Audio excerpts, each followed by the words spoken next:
Hello' চাৰ্পিয়ানছ, তোমালোকে আজি গম পাবা এই ভিডিঅ'টোত কেনেকৈ তোমালোকে ক্লাছ 12ৰ যদি হয় তেন্তে তোমালোকে হায়াৰ ছেকেণ্ডেৰী ফাইনেল এক্সামৰ বাবে ইংলিছৰ কমন কুৱেশ্যন এনচাৰ্ছ কেনেকৈ ডাউনলোড কৰিবা। তাৰ কাৰণে তোমালোকে এপটো খুলি এক্সপ্ল'ৰ বাটনত ক্লিক কৰা। এতিয়া ইয়াত চোৱা ক্লাছ 11-12 কৰ্চেছ যোনটো আছে তাত ক্লিক কৰা। একেবাৰে তললৈ যোৱা, তললৈ গৈ দেখিবা এইটো চোৱা কমন HS 2026 ইংলিছ। ইয়াতে ক্লিক কৰাৰ পিছত তোমালোকে দেখিবা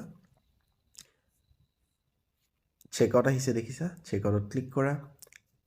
আকৌ এবাৰ আহিব চেকআউট, ইয়াতো ক্লিক কৰি দিয়া। এতিয়া তোমালোকৰ বাবে ইয়াত দুটা অপশ্যন থাকিব। এটা হৈছে তোমালোকৰ নিজৰ মোবাইলত যদি UPI, গুগল পে', ফোনপে' আছে তেতিয়া তোমালোকে ডাইৰেক্ট নিজৰ এপৰ পৰা ল'ব পাৰিবা। নাইবা তোমালোকৰ যদি বেলেগৰ মোবাইলৰ পৰা তোমালোকে পে'মেণ্ট কৰিবা, অৰ্থাৎ তোমালোকৰ দাদা, খুৰা নাইবা দোকানী এগৰাকীৰ ওচৰলৈ গৈ পে'মেণ্ট কৰিছা, তেতিয়া কেনেকৈ কৰিবা সেইটো দেখি পাবা। চ' ফাৰ্ষ্ট অপশ্যনত আহোঁ, নিজৰ মোবাইলত কেনেকৈ কৰিবা।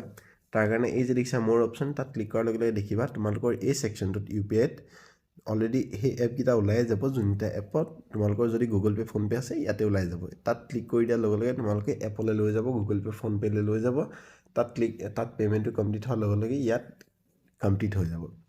ছেকেণ্ড অপশ্যনটো আছিলে বেলেগৰ মোবাইলত যদি থাকে, তোমালোকৰ দোকানী হওক, দাদা হওক, বাইদেউ, খুৰা কোনোবা হওক। তাৰ কাৰণে তোমালোকে কি কৰিবা, এই তিনিটা ডট যে দেখিছা ইয়াত ক্লিক কৰা। ক্লিক কৰি তললৈ দেখিবা ইয়াত ফোন নাম্বাৰ লিখিবলৈ অপশ্যনটো আহিছে, ইয়াত ক্লিক কৰা। এতিয়া ইয়াত কি কৰিবা, তোমালোকে সেই দাদাজনৰ বা সেই দোকানীজনৰ নাম্বাৰটো লিখি দিবা, যাৰ নম্বৰত গুগল পে', ফোনপে' আছে। সেই নাম্বাৰটো লিখি দিয়াৰ লগে লগে ধৰি লোৱা মোৰ চাৰ্পি নাম্বাৰটোত আছে।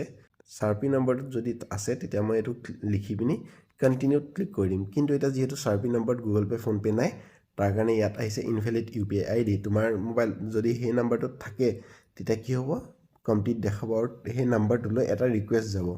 যেতিয়াই সেই দাদাজনে তোমালোক নিজৰ গুগল পে', ফোনপে' খুলিব, তাত নটিফিকেশ্যন এটা যাব যে পে' কৰিবলৈ। আৰু যেতিয়াই পে' কৰি দিব লগে লগে তোমালোকৰ ইয়াত চাৰ্পিৰ এই কৰ্চটো আনলক হৈ যাব আৰু লগে লগে তোমালোকৰ কি হ'ব, এক্সেছ কৰ্চ শ্ব' কৰিব। তোমালোকৰ এনেধৰণে গ' টু কৰ্চ বুলি ওলাব, দেখিছানে? যেতিয়া পে'মেণ্ট কমপ্লিট হ'ব তেতিয়া তুমি গ' টু কৰ্চত ক্লিক কৰা। ক্লিক কৰাৰ লগে লগে তোমালোকে দেখিবা দুটা অপশ্যন আছে, দুটা পেকেজ আছে। এটা হৈছে ন'টিচ এণ্ড পাছৱৰ্ডৰ। যিহেতু চাৰ্পিৰ এই কমন PDF-টোত পাছৱৰ্ড লাগি আছে, গতিকে এই পাছৱৰ্ড ন'টিচটোত ক্লিক কৰি প্ৰথম ন'টিচটো পঢ়ি পিনি তাতে পাছৱৰ্ডটো লিখি থোৱা আছে, পাছৱৰ্ডটো পঢ়ি লোৱা। তাৰপিছত ছেকেণ্ড ফাইলটোত আহি তোমাৰ ইয়াৰ ৰাইট চাইডে আছে ডাউনলোড বাটনত ক্লিক কৰি ডাউনলোড কৰাৰ লগে লগে বা ডাইৰেক্ট ইয়াতো মাজতো ক্লিক কৰি কমনটো খুলিব পাৰা আৰু তাতে আহিব তোমালোকৰ পাছৱৰ্ড দিবলৈ। যেতিয়া পাছৱৰ্ড আহিব এই লিখি থোৱা পাছৱৰ্ডটো ইয়াত লিখি দিবা আৰু অ'কে মাৰি দিবা, তোমাৰ ফাইলটো খোল খাই যাব, ঠিক আছে? চ' এনেধৰণে তুমি চাৰ্পি এপত কমন কুৱেশ্যন এনচাৰ্ছ ডাউনলোড কৰিব পাৰিবা আৰু লগৰজনক শ্বেয়াৰ কৰি দিয়া।